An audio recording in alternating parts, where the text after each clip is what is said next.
Nandyal private పాఠశాలలో సెలవు దినాలలో పాఠశాలను నిర్వహిస్తే వారిపై కఠిన చర్యలు తప్పవు. విద్యాశాఖ అధికారి బ్రహ్మం నాయక్ వెల్లడి.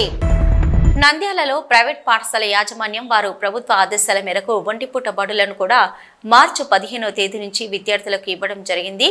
ఎవరైనా కానీ ప్రభుత్వ నిబంధనలను ఉల్లంఘిస్తే పాఠశాలను నడిపిస్తే ప్రైవేట్ పాఠశాలల యాజమాన్యంపై చర్యలు తీసుకోవడం జరుగుతుందని నంద్యాల మండల జిల్లా అధికారి బ్రహ్మనాయక్ పేర్కొన్నారు. ఈ సందర్భంగా విద్యాశాఖ మండల కార్యాలయంలో బ్రహ్మనాయక్ మాట్లాడుతూ ప్రైవేటు పాఠశాలల వాళ్ళు ప్రభుత్వ నిబంధన ఉల్లంఘిస్తూ సెలవు దినాలలో పాఠశాల నడిపితే వారిపై చర్యలు తీసుకోవడం జరుగుతుందని, అదేవిధంగా ఒంటిపూట బడులను 15వ తేదీ నుంచి ఇవ్వడం జరిగిందని, ఎవరైనా కానీ ప్రభుత్వ నిబంధనలను ఉల్లంఘించి పాఠశాలలు నడిపితే మాత్రం వారిపై కఠిన చర్యలు తీసుకోవడం జరుగుతుందని, అదేవిధంగా ఎండలు తీవ్రంగా ఉన్నాయని విద్యార్థుల పట్ల తగు జాగ్రత్తలు తీసుకోవాలని, సమయానికి త్రాగునీరు పలు సదుపాయాలు కల్పించాలని, పాఠశాలలో వర్స్ ప్యాకెట్లు అందుబాటులో ఉంచుకోవాలని, ప్రైవేట్ పాఠశాల యాజమాన్యం మాత్రం ప్రభుత్వ నిబంధనలు పాటించాలని హెచ్చరికలు జారీ చేశారు.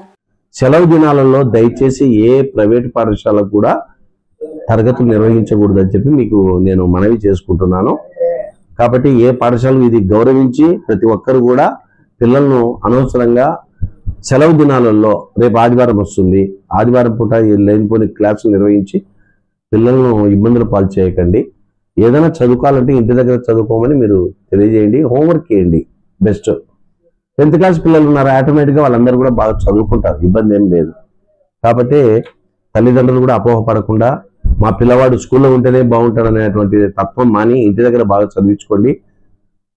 పాఠశాల కరెస్పాండెంట్ ప్రిన్సిపాల్స్ కూడా స్కూల్ రన్ చేస్తే మాకేదో వస్తుంది అనేటువంటి తత్వం మానుకొని మీరు సెలవు దినాల్లో బడి నిర్వహించకూడదని మీకు మరీ ఇంకో విషయం ఏంటంటే, మనకు నంద్యాల మండలంలో చాలా వరకు ప్రైవేట్ పాఠశాలలు ఉన్నాయి.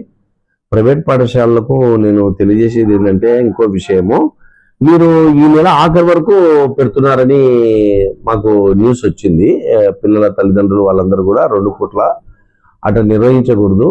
దయచేసి మీరు ఒంటి పూటనే పెట్టుకోవాలి. అది సెలవు దినాల్లో సెలవు ఇచ్చుకోవాలి, అంతే, ఫైనల్. ఇది గవర్నమెంట్ ఆదేశం. దీన్ని ప్రతి ఒక్కరు కూడా గౌరవించాలని మీకు మనవి చేస్తున్నాను.